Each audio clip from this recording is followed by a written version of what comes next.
articulo mortis.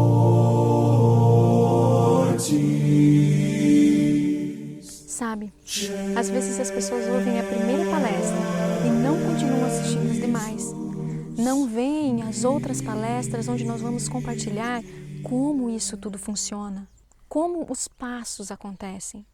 E especialmente muitas vezes as pessoas não ouvem as palestras que falam sobre os últimos 2 passos, exatamente os que vão ajudá-las a ver como ter vitória e o que acontece se elas caírem. Então elas dizem assim: bem, eles estão me ensinando um evangelho que é impossível de viver. Ou então, bem, eles estão me ensinando carne santa. E não é verdade. Se nós entendermos todos os passos e soubermos como Jesus trabalha conosco e como Ele nos trata, mesmo se cairmos. Muito bem, vamos ver esses passos que Deus nos deu em Sua palavra mais detalhadamente. Ele diz em Filipenses, através de Paulo: operai vossa própria salvação com temor e tremor, porque Deus é que opera em vós, tanto o querer como o efetuar, segundo a sua boa vontade. Sabe, com muita frequência que a gente se pega tentando operar a nossa própria salvação, tentando superar e tentando vencer, sem permitir que Deus opere em nós. É inútil, vai falhar. Mas uma vez que aprendamos como nos submeter a Deus e como deixá-lo operar em nós, então é possível vencer. Por isso é muito importante que entendamos ambas as partes. Deus tem uma parte, homem tem uma parte. Se você for ler a parte de Deus, toda ela tem a ver com Deus operando em nós, fazendo algo dentro de nós para nos ajudar a chegar a essa vitória. Já toda a nossa parte tem a ver com o agir em resposta ao que Deus já fez. E isso é passo a passo. Se não cooperarmos com Deus, ao Ele estar então tentando fazer a sua parte, Ele não pode avançar para o próximo passo. E então ficamos estagnados, parados e sabotamos a nossa própria vida espiritual. E aí Ele fica batendo a porta, suplicando por nossa atenção, para que possamos cooperar, para que sejamos cooperadores com Deus. Então, número 1, Ele nos atrai. A Bíblia diz em João 12:32, e eu, quando for levantado da terra, todos atrairei a mim.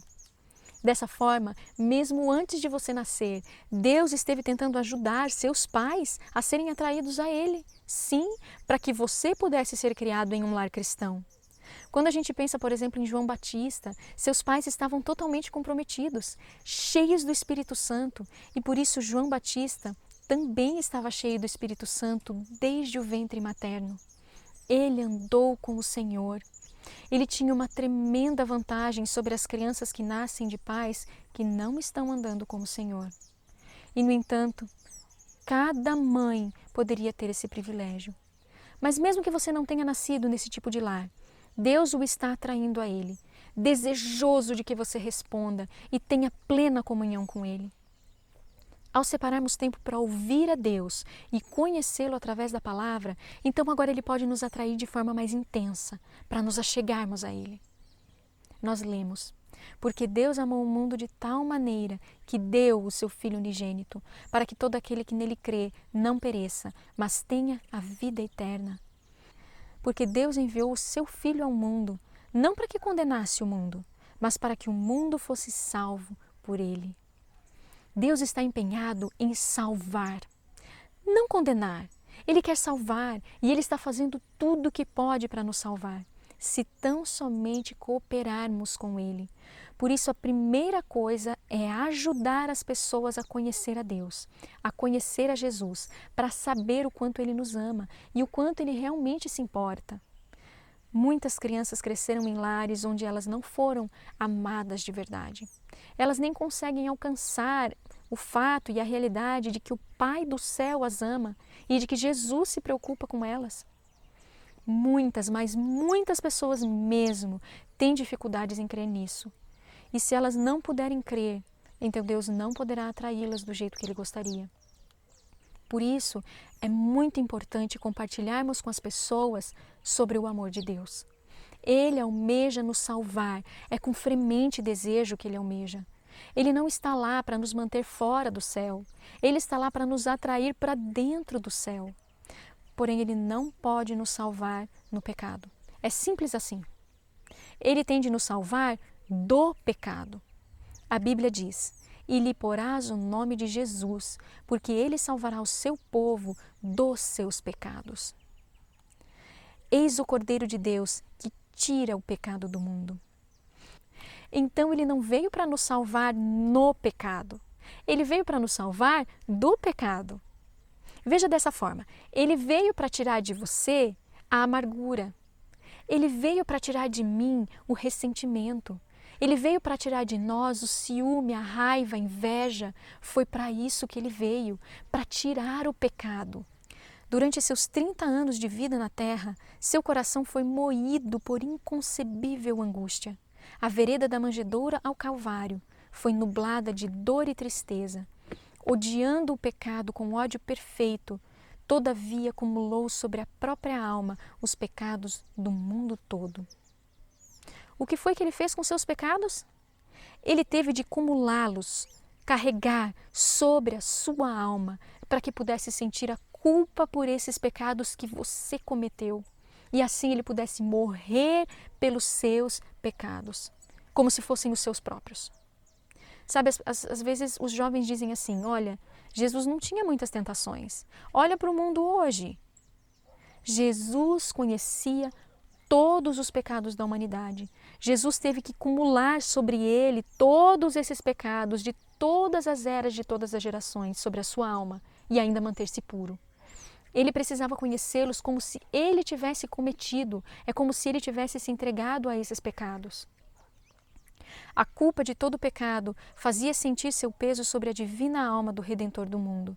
Os maus pensamentos, as palavras más, as más ações de todo filho e filha de Adão exigiam que a retribuição caísse sobre ele, pois tornara-se substituto do homem.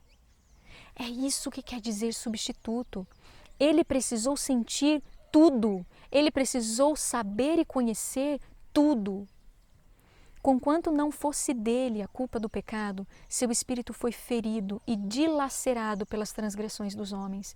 E aquele que não conhecia pecado tornou-se pecado por nós, para que fôssemos feitos justiça de Deus nele. Você percebe? Ele tornou-se pecado, para que fôssemos feitos justos. O pecado não foi apenas computado a ele. Não, ele teve que conhecer o pecado. Da mesma forma que a justiça não é só apenas computada a nós. Não. Nós temos de experimentá-la. Ele veio para nos tornar justos e não apenas nos declarar justos. É de verdade. Ele teve de sentir os pecados da humanidade de verdade. Ele teve que sentir os meus pecados de verdade. Tão logo Cristo entrou no deserto da tentação, o peso do pecado do mundo estava pressionando-lhe a alma e o seu semblante expressava inexprimível tristeza. Ele sentiu a esmagadora corrente de angústia que inundava o mundo. Experimentou a força da condescendência com o apetite e a mundana paixão que controlam o mundo. Ele sentiu tudo, a força de todas as tentações para que pudesse nos salvar. A humanidade de Cristo chegou às profundezas da miséria humana. Isso quando ele se tornou o portador de pecados. Antes disso, quando criança, ele teve de lidar com o pecado como criança. Mas quando ele se tornou o portador de pecados, quando entrou em seu ministério, do deserto em diante, ele teve que saber o que o pecado havia feito com as pessoas. Ele teve que sentir a força do pecado. Nas horas finais, enquanto pendurado na cruz, ele experimentou ao máximo o que o homem deve experimentar quando luta contra o pecado. Você ouviu isso? Ele experimentou ao máximo, enquanto ainda assim lutava contra o pecado, permanecendo puro. Ele experimentou quão mal um homem pode se tornar ao ceder ao pecado. Experimentou as terríveis consequências da transgressão da lei de Deus, porque a iniquidade de todo mundo estava sobre ele.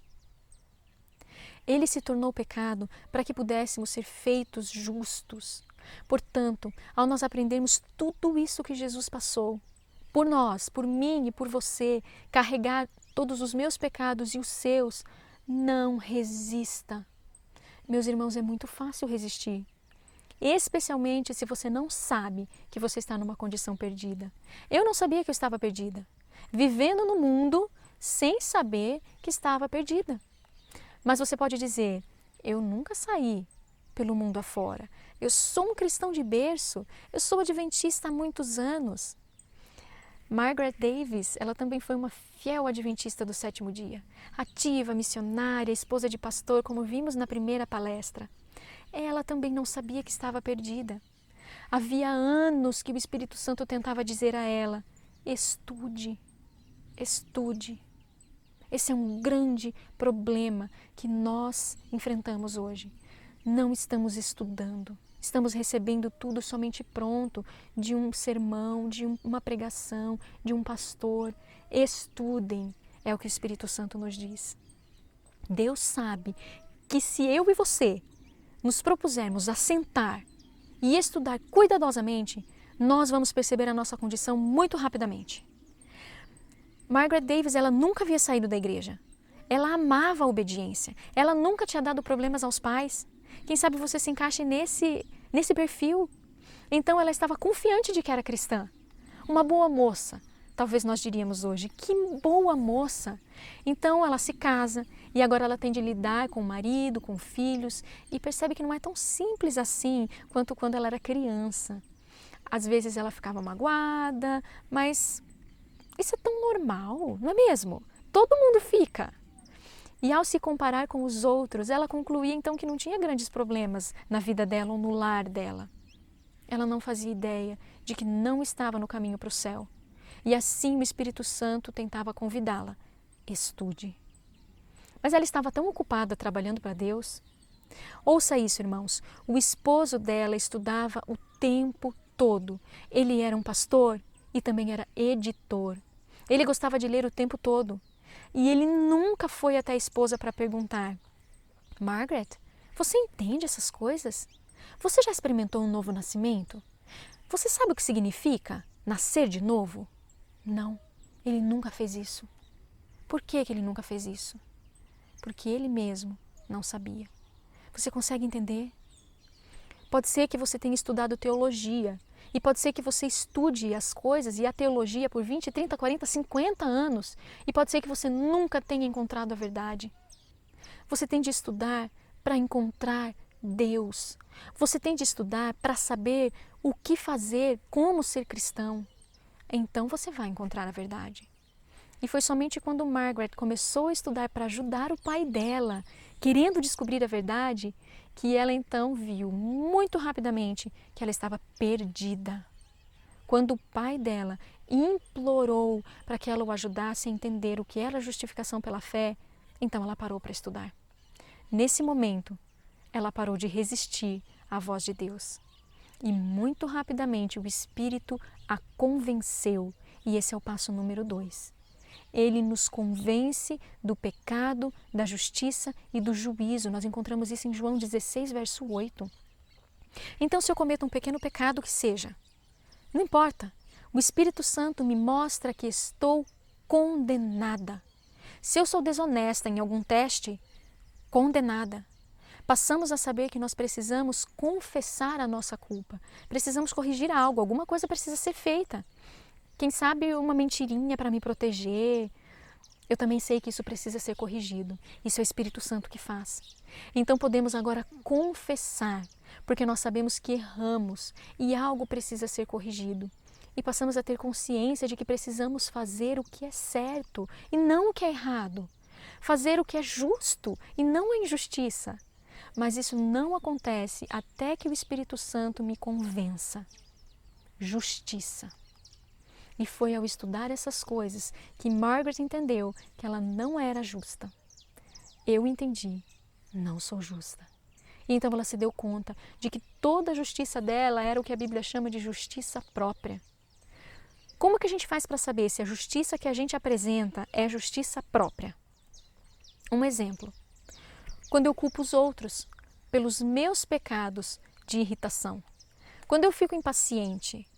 Quando eu fico magoado, quando alguém faz algo e aí eu fico magoada, eu fico com ciúme, com inveja, eu sinto desdém, algum ressentimento e eu coloco a culpa dos meus pecados em outro alguém, justiça própria. Essa não é a justiça de Deus. Então o Espírito me mostra que eu não estou preparada para o juízo. Você está preparado para o juízo? E aí então quando o Espírito nos convence, o que é que nós devemos fazer? Reconhecer a nossa culpa. Não culpe ninguém mais. Simplesmente reconheça a sua própria culpa.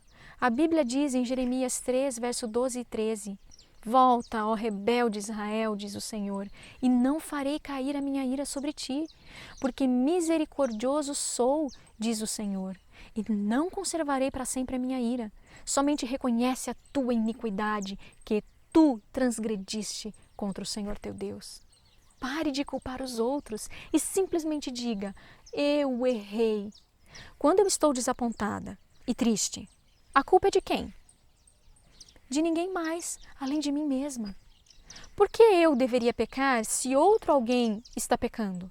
Se alguém está fazendo algo de errado, por que é que eu deveria ajudar essa outra pessoa a errar e eu também errar ao ficar com raiva deles? Você consegue ver? Que insensatez!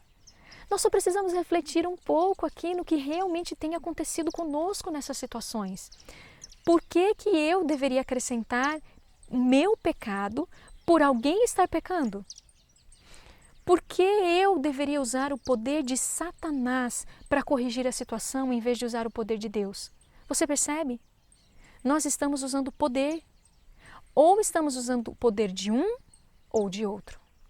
Quando eu fico irritada, eu estou permitindo que o poder de Satanás me controle, ao invés do poder de Deus. Portanto, reconhecer os meus pecados é importante. Reconhecer que eu errei. Preciso ir ao Senhor e dizer, Senhor, eu desisto do meu direito de cometer esses pecados, de ficar com o espírito amargurado. Deus nos revela a culpa a fim de que nos possamos dirigir a Cristo e por meio dele sejamos libertos da servidão do pecado. Mas você consegue perceber que se nós culpamos os outros, nós nunca seremos libertos? Nunca! É impossível! Deus não pode avançar enquanto nós não correspondermos com essa nossa parte. Aqueles que sempre estão culpando os outros, como o pai de Margaret fazia, nunca vão conseguir se livrar do pecado. E nem da sensação da culpa daquele dia do juízo. Como é que Deus pode ajudar você se você diz que a culpa não é sua, é do outro? Como é que você poderá ser um vencedor, então? Totalmente impossível. E muitos ficam estagnados exatamente aqui nesse passo. Então, Margaret conta que a família dela uma vez estava reunida num sábado à tarde. O pai, as irmãs estavam conversando sobre essas coisas que nós estamos falando aqui hoje também. Até que no fim do dia, duas irmãs sugeriram o seguinte, olha, vamos fazer um círculo familiar. E então nós vamos nos ajoelhar e vamos confessar uns aos outros onde erramos, para que não haja nada mais entre nós e Jesus, o que pode nos salvar. Todos eles ali na família estavam estudando profundamente todos esses assuntos e estavam sendo levados a um profundo arrependimento. Elas não queriam nada entre a alma delas e o Salvador. Então eles estavam ali, ajoelhadas em círculo. E uma das irmãs então levanta os olhos e olha para o pai, na esperança de que ele confessasse e reconhecesse como ele a havia magoado e injustiçado profundamente. Mas ele não conseguia fazê-lo. Ela não disse nenhuma palavra, mas ele sabia. Porque as pessoas sabem, irmãos, os culpados sabem exatamente quais pecados confessar, até que seus corações possam então estar puros diante de Deus. Sabe por quê? Porque o Espírito Santo diz. O Espírito Santo nos convence. Ele nos mostra o que é pecado, ele nos mostra a condenação e nos mostra o juízo, a justiça na qual é nosso privilégio andar. Não é maravilhoso que o Espírito Santo faça isso? Se ele não fizesse isso, nós continuaríamos dando tudo que é tipo de desculpas para os nossos pecados. Mas ainda assim, alguns vão preferir continuar desculpando os seus erros e vão manter então sobre si a sua própria culpa. Mas então, ao essa filha levantar os olhos e olhar para esse pai, ele não conseguiu confessar. Então ele se levantou correndo e saiu de casa. E Margaret se levantou também correndo e pulou atrás do pai, correndo atrás dele para protegê-lo, porque ela se lembrou da infância, das muitas vezes em que o pai ameaçava até mesmo se matar se fosse para ele assumir a culpa. Então ela correu atrás dele na escuridão e o alcançou, o abraçou ao redor, colocou os braços ao redor do seu pescoço, segurou bem apertado e ela orou em sua mente: Senhor, o que eu digo para o meu pai? Senhor, o que eu digo para o meu pai? E o Senhor concedeu palavras sábias e fortes. E ela disse assim: Pai, a razão pela qual você fica tão tenso quando todos os seus filhos voltam para casa para uma reunião, para uma visita, é porque você está com medo de que nós falemos sobre a nossa infância um para o outro. Medo de que nós possamos compartilhar sobre como o Senhor nos tratava. O Senhor cometeu terríveis injustiças contra os seus filhos. A única filha que não foi injustiçada por você fui eu. E ele pensou por um momento e ele disse: Margaret, eu errei com você também. E ela de fato lembrou-se de uma vez que ele cometeu uma grande injustiça contra ela. Ela estava ordenhando vacas e uma delas estava muito nervosa e queria chutar tudo. E Margaret tinha mais ou menos uns 13 anos nessa época. E ela estava tentando manter ali tudo em pé, o balde de leite sem virar, quando de repente a vaca apenas levantou o pé e derramou tudo no chão. E seu pai então veio até ela com uma corda muito grande e surrou a vaca e a filha. Ele estava com tanta raiva. E na verdade a família não podia se dar ao luxo de perder aquele leite. Mas o que uma menina poderia fazer contra uma vaca agitada? Um pai precisa entender e reconhecer quando um filho está fazendo o seu melhor, o melhor que consegue fazer. Mas não, ele perdeu o controle. Então quando ele disse: Margaret, eu errei com você também. O que ele estava fazendo? Reconhecendo a sua culpa. E então ele conduziu Margaret até um quarto onde os outros não estavam, as outras irmãs. E ele então contou e confessou toda a sua culpa desde a juventude. E ele disse: filha, essa culpa está me esmagando, me socorra. E ali naquele momento ela não soube o que dizer, ela não soube o que fazer. Ela não sabia como levar um pecador aos pés da cruz. Não sabia o que dizer a ele, então não disse nada. Mas foi para casa, para estudar e agora descobrir o que é que ele precisava, qual é o próximo passo. 4 anos depois, o Senhor enviou de volta para visitar o pai. Porém, nesse meio tempo, o próprio pai também estava buscando e estudando de forma profunda. No passado, ele tinha até ido a um amigo pastor para pedir rebatismo, porque a culpa era esmagadora. Ele não sabia o que fazer com ela. E o pastor simplesmente o rebatizou. Mas então ele contou para Margaret que a culpa ficou muito maior e o peso mais terrível. Por quê, meus irmãos? Porque ele não havia rendido o coração. Ninguém o havia ensinado as coisas que estavam envolvidas nesse processo. E ele ainda estava tentando culpar e desculpar os pecados de uma forma ou de outra. Os culpados sabem exatamente quais pecados confessar para que seu coração seja purificado diante de Deus.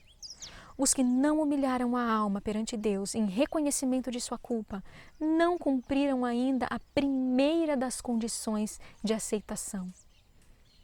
Primeira condição: reconhecer a sua culpa.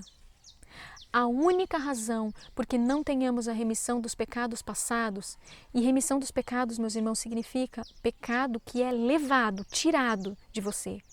A única razão de não termos a remissão dos pecados é não reconhecermos aquele a quem ferimos por nossas transgressões, a quem traspassamos por nossos pecados que nós estamos em falta. Mas nós culpamos situações, culpamos outras pessoas. Como é que vamos nos livrar do pecado enquanto fazemos isso? É impossível, não há poder em fazer assim. Então isso é muito importante. Reconheça a sua culpa, reconheça que você se rebelou contra o Senhor seu Deus. A confissão, que é o desabafo do íntimo da alma, encontrará caminho ao coração de infinita piedade. perto está o Senhor dos que têm o coração quebrantado e salva os contritos de espírito. Venha a Cristo como você está e contemple o seu amor até que o seu endurecido coração seja quebrantado. Se você não está pronto para dar o seu coração a Ele hoje, faça isso que lemos juntos. Vá até Jesus assim mesmo, como você está, para conhecê-lo até que seu coração seja quebrantado, até que você possa reconhecer: eu sou um pecador, eu errei. Quando Margaret começou a entender essas coisas e então estava pronta para explicá-las a seu pai, ela orou: Senhor Deus, me mande de volta para o meu pai. Mas eu quero que o Senhor mova a minha família. Essa foi a oração que ela fez. Para que eles me chamem, eles telefonem para mim e me chamem para ir visitá-los. E mais uma coisa, Senhor, que eles também se ofereçam para pagar a minha passagem. Ela não contou nem ao marido que combinou estas coisas com Deus. Ela disse: Senhor, eu quero que Tu estejas no comando. E quando o Senhor quiser que eu vá, quando o Senhor achar que seja a hora, então que o Senhor abra as portas. Então ela se preparou, fez um pequeno caderno, escreveu muitas coisas que tinha descoberto e tinha certeza que Deus ia resolver essa situação. Alguns meses depois, uma das irmãs ligou e disse: Margaret, eu preciso da sua ajuda. O que aconteceu? Minha filha fugiu de casa. Era uma jovem de 19 anos. Ela estava agora usando drogas, tinha ido morar com um homem e a mãe não sabia o que fazer. Margaret então conversou com o marido e eles tinham acabado de descobrir essas coisas que nós estamos estudando aqui hoje. E eles sabiam, eles sentiam que pela primeira vez eles poderiam ajudar um pecador. Então eles disseram: será que ela quer vir nos visitar? Bem, eu adoraria que ela fosse, mas eu não sei onde ela está, disse a mãe da moça. Bem, não importa, nós vamos orar para que ela apareça. Se o Senhor realmente acha que nós podemos ajudá-la aqui, ela há de aparecer. Uma semana depois, a jovem apareceu. O rapaz havia terminado com ela não sabia para onde ir, então acabou voltando para a casa da mãe. E a jovem foi visitar a tia, não para encontrar-se com Jesus, mas uma mudança de cenário. Quando a jovem se encontrou com a tia, Margaret não sabia nem o que dizer e nem como agir. Então ela orou: Senhor, como é que o Senhor faz?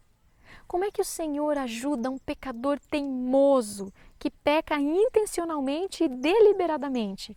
Eu não sei como, Senhor, Tu terás que abrir a porta do coração dela.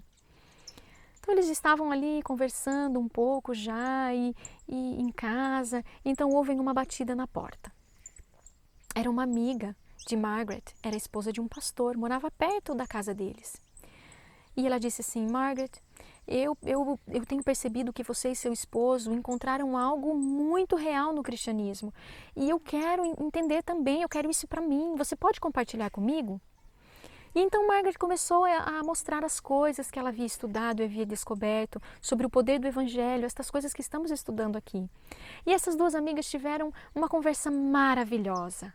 Tiveram ali momentos especiais, e então conversando sobre o verdadeiro Evangelho e o poder de transformação. E o tempo todo, a sobrinha estava ouvindo tudo. Ela estava na sala também. Você percebe, se a tia dela tivesse tentado pregar para a sobrinha, ela teria rejeitado. Mas como não era para ela, ela ouviu tudo. Então a jovem disse: tia, se existe tanto poder assim no Evangelho, tem esperança para mim. Você me conhece, você sabe o quão teimosa eu sou. É que eu observava meus pais, eles não estavam vencendo. Os amigos dos meus pais, sem vitórias. E o pai dessa jovem era um professor da escola adventista e toda a sua vida estudantil foi em escola adventista. E ela continuou dizendo: e aí eu olhava para os meus professores, eles também não tinham vitórias. Então eu decidi: se eles tentaram todos esses anos e não venceram, eu já desisto bem agora. E eu já vou desfrutar as coisas desse mundo e é isso que eu estou fazendo. Ela disse assim para a tia dela. E ela continuou: eu amo o pecado. Minha consciência nem dói mais. Mas se o que você está dizendo é verdade, então há esperança para mim. Você pode imaginar como Margaret se sentiu? A porta estava aberta. Mas no dia seguinte, a porta estava fechada. E Margaret não forçou. ficamos muitas vezes insistindo com os jovens, insistindo para que sejam bons, insistindo para que façam a coisa certa. Mas nós ensinamos primeiro como vir a Cristo para que eles possam ter vitória? Para que eles possam ter poder? Ninguém nunca havia me ensinado como ir a Cristo. E agora que estou descobrindo o caminho, tenho ensinado isso aos meus filhos também. Às vezes, ensinamos os nossos filhos a serem obedientes, e se eles não forem obedientes, são punidos. Precisamos ensinar a obediência, sim, mas não a obediência advinda da lei, mas a obediência que vem da fé. Ensiná-los como levantar as almas para receber poder de cima. É isso que nós precisamos aprender. Então, a jovem sobrinha de Margaret arrumou um emprego, começou a namorar um rapaz e agora quase nunca via a tia. Ficava sempre fora de casa. Mas eles continuaram orando e confiando em Deus e no fato de que tinha sido Deus que levara essa jovem ali. Então um dia Margaret estava no telefone com uma amiga muito querida, uma outra esposa de pastor. E essa amiga querida tinha acabado de fugir com um outro pastor e deixado seu marido e 3 filhos pequenos para trás. O marido pedindo para ela voltar, mas ela estava irredutível. Margaret se sentiu horrível com aquela situação. Era uma família pastoral que eram amigos íntimos da família deles, antigos, e ela ficou ali cerca de 1 hora no telefone com essa amiga. Quando desligou, a sobrinha que havia entrado na sala e estava ouvindo se aproximou e disse: "Tia, eu percebi que você está muito decepcionada com a sua amiga. Você está decepcionada comigo também?" E a Margaret orou rapidamente em sua mente: "Senhor, diga-me o que dizer. Senhor, por favor, aqui está uma outra porta aberta." Então ela disse: não estou desapontada, não estou decepcionada. O Senhor tem planos para você e eu estou confiando nele. E era verdade, ela estava confiando no Senhor. 1 semana depois disso, a sobrinha chegou em casa e trouxe um rapaz que ela estava namorando. E ela disse: "Tia, eu gostaria que você compartilhasse o evangelho com ele." Que situação terrível! Ali estava um jovem com quem ela estava em pecado, e então ele chega e quer que a tia compartilhe o evangelho com ele. Mas foi isso que Margaret fez. Se sentaram, tiveram uma boa conversa. Depois que ele foi embora, então Margaret perguntou: "O que é que você está fazendo? Você está em pecado com ele, passou o fim de semana com ele, um homem casado, e agora você o traz aqui para eu ensinar o evangelho? O que é que você está fazendo?" E ela disse assim: "Tia, eu sei agora que há poder suficiente para as pessoas serem salvas, qualquer uma, menos eu." Qual será que era o problema dela? Por que é que ela não se sentia passível de salvação? Então Margaret orou: "Senhor, me mostra qual é o problema aqui." Essa história é muito importante para nós entendermos que muitas pessoas, muitos jovens, não sentem que é possível serem salvos. Eles sentem que a salvação é impossível para eles. O filho de Margaret também se sentia assim. Ele tinha dificuldades sérias de leitura. E dificuldades para ler estava atrapalhando todo o desempenho acadêmico dele. Mas um dia a mãe o incentivou que ele lesse O Desejado de Todas as Nações. E ela prometeu: "Meu filho, Deus há de ajudá-lo a ler e você vai conseguir ler." Quando ele finalmente decidiu que faria isso, ele disse que o Senhor o ajudou e que não foi difícil ler o livro.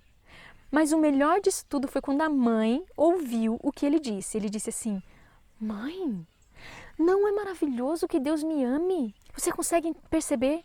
Enquanto você e eu não pudermos acreditar que Deus nos ama pessoalmente, que Deus me ama pessoalmente, como é que eu vou abrir a minha alma para me entregar completamente a Ele? Não vou conseguir." Por isso é muito importante saber que Deus me ama, que Deus o ama. Mas Margaret não sabia a razão da sobrinha. E chegou o dia da sobrinha ir embora e nada de respostas. E ela pedia: "Por favor, Senhor, por favor." Mas não obteve nenhuma resposta. Mas quando elas se despediram, o Senhor deu a ela estas seguintes palavras: "Se algum dia você decidir seguir a Jesus, não comece tentando se livrar de seus pecados. Comece se assentando aos pés de Jesus. Se aproxime de Jesus como um amigo. Passe horas com Ele na palavra e deixe que seu Espírito trabalhe em você. E foi isso que nós lemos juntos antes. Venha a Cristo como você está e contemple o seu amor até que seu endurecido coração seja quebrantado. A jovem não respondeu nada e voltou para casa. E Margaret continuou orando. Mas 2 meses depois, ela ligou e disse: tia, eu fiz o que você me disse para fazer e já faz 2 meses que eu estou me assentando aos pés de Jesus. Eu acabei de passar todas as minhas horas da manhã lendo a Bíblia e o Espírito de profecia. E ela disse assim: tia, eu mal posso acreditar no que o Senhor está fazendo em mim. Todo o meu coração e minha mente estão sendo atraídos a Jesus e eu nem quero mais nada com o pecado. Meus irmãos, amigos queridos, quem foi que fez isso? Deus fez isso. E por que é que ele não conseguiu fazer isso antes? É simples. Ela não conhecia. Ela precisava conhecer a Deus primeiro. Como é que eu vou ser submisso a alguém sem o conhecer? E aí então, Deus pôde conceder a ela o arrependimento.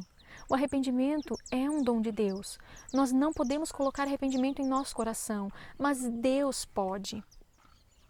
É a virtude que sai de Jesus que fortalece os propósitos do coração de se afastar do pecado e se apegar ao que é verdade. É a virtude de Cristo que torna o arrependimento sincero e genuíno.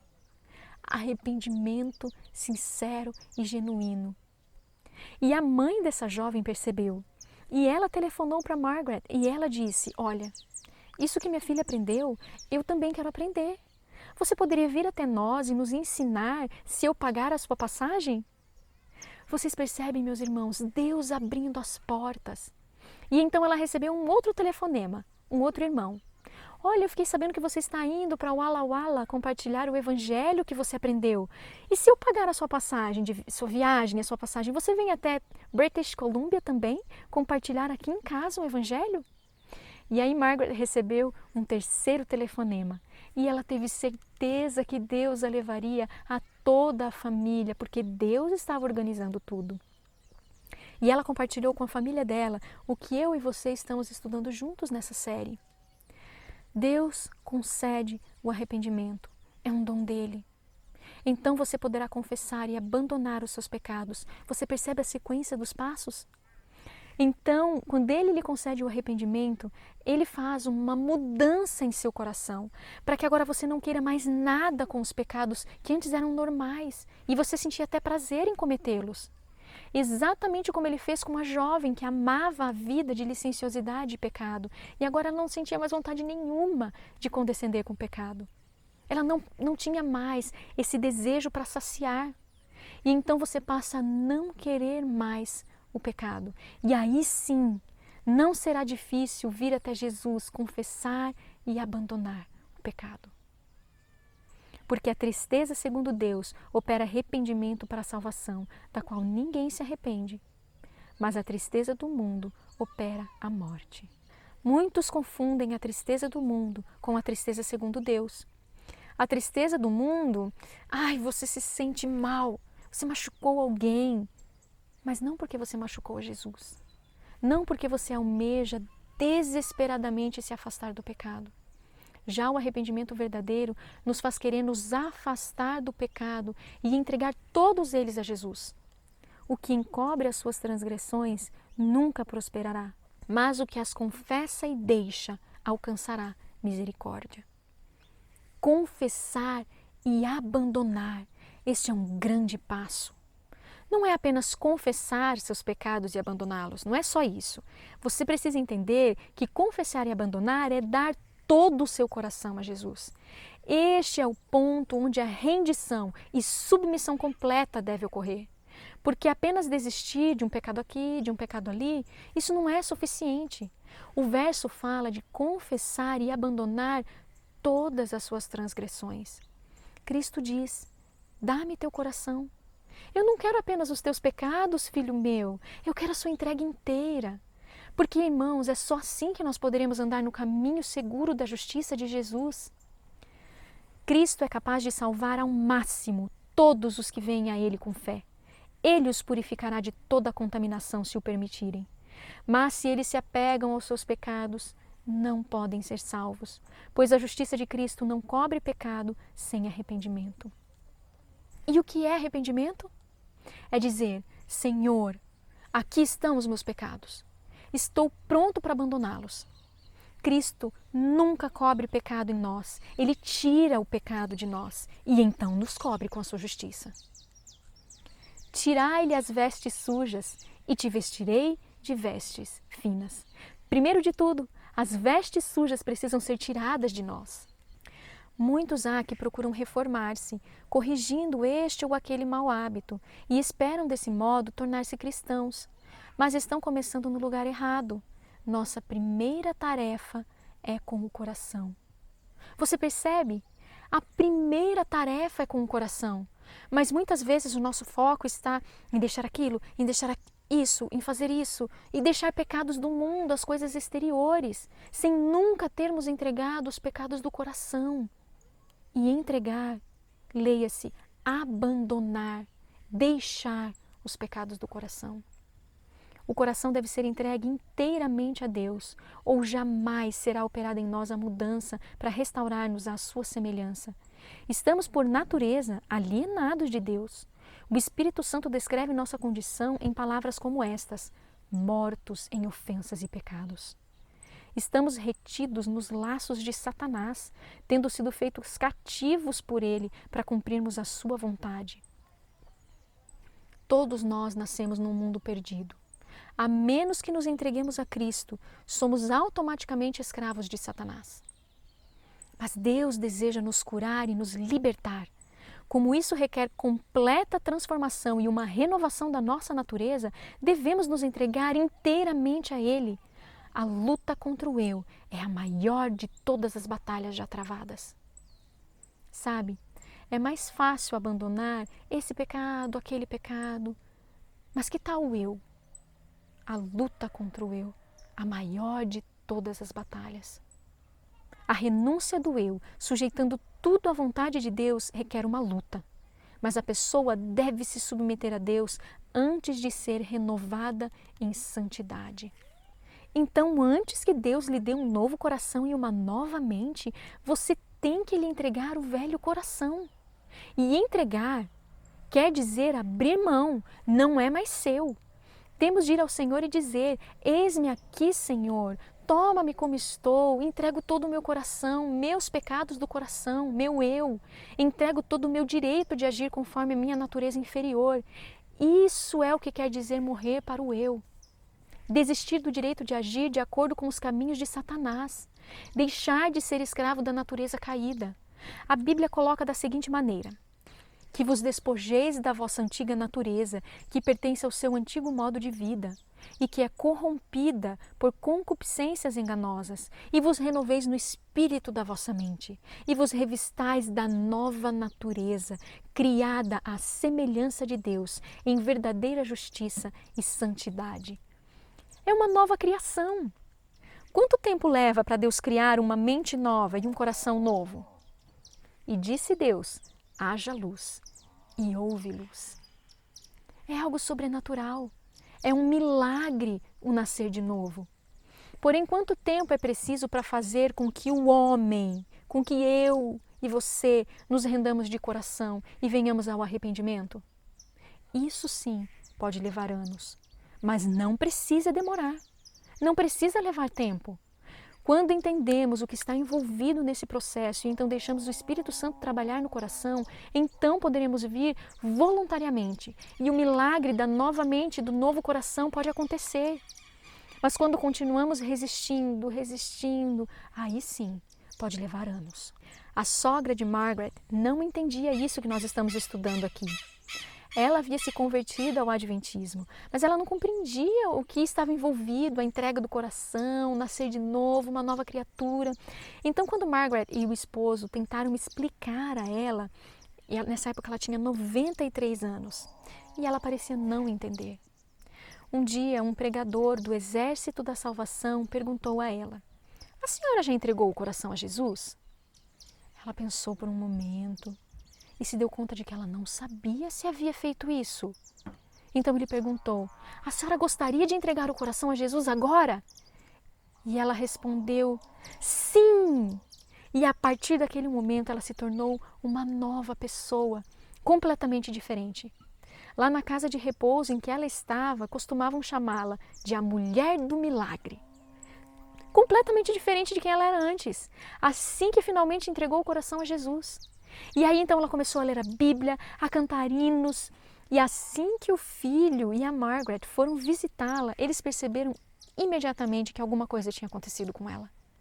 Ela havia experimentado um novo nascimento e ela ainda viveu até 104 anos.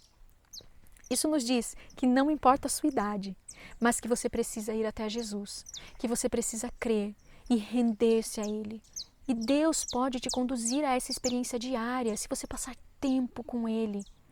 Vá até Jesus do jeito que você está. Só passe bastante tempo com Ele. Ele há de quebrantar seu coração, Ele há de trazê-lo ao arrependimento. Deus há de conduzi-lo a um lugar onde você mesmo há de querer desistir do seu eu. E então não será mais tão difícil. Você vai passar a desejar se ver livre do seu eu, dos seus desejos, dos seus pensamentos, dos seus sentimentos. E todo o seu ser passará a clamar: Senhor, um novo coração, uma nova mente. Quero ser, Senhor, uma nova criatura.